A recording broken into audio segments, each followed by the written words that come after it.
की मीठ बोली बोल के लुटे चौकी दरवा इलेक्टोरल बॉन्ड घोटाला चौकी दरवा देखावे मिल जाला इता देश के लूटेरा बा चंदा चोरवा। अब जवाब सुन लो। उ दुनिया में एक नंबर बावे तोर भतारावा ते जेकारा के कहतारी हवे चौकीदारावा। उ दुनिया में एक नंबर बावे तोर भतारावा ते जेकारा के कहतारी हवे चौकीदारावा ते जेकारा के कहतारी।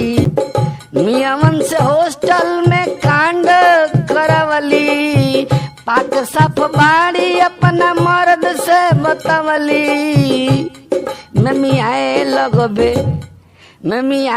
लगबे जहिया तोरा में घुसी होती यारावा ते जेकरा के कहतारी हवे चौकीदारावा। उ दुनिया में एक नंबर बावे तोर भतारावा। उ दुनिया में एक नंबर।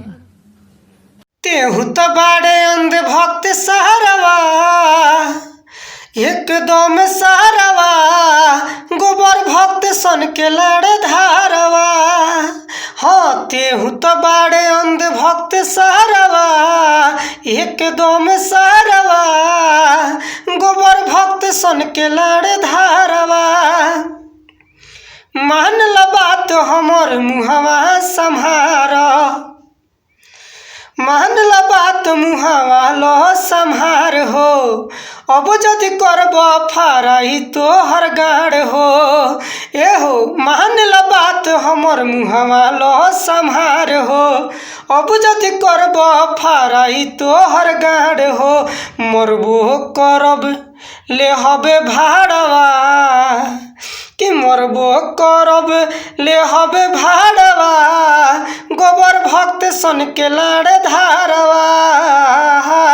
तेहू तो बाड़े अंध भक्त सारवा एकदम सारवा गोबर भक्त सन के लाड़ धारवा। हो गोबर भक्त सन के लाड़ धारवा। मान ल बात मुहावा लो सम्हार हो। अब जदि करब फाराई तो हर गाड़ हो। मरबो करब ले हबे भाड़वा मरबो करब ले हबे भाड़वा।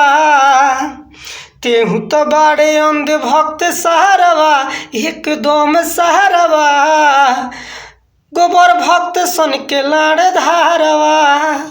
हो अंध भक्त सन के लाड़ धारवा। इ टेलर है बाबू समझ जा। एकरा बाद से नेहा सिंह राठौर के कुछ अगर अंड संड बोल रहा तो तार पैंट खोल के गाड़ में मार्चा ऐसा लगाए कि साले भक भकाई कम पिछुआड़ा दूभी पर जाके रगड़ब ज़्यादा।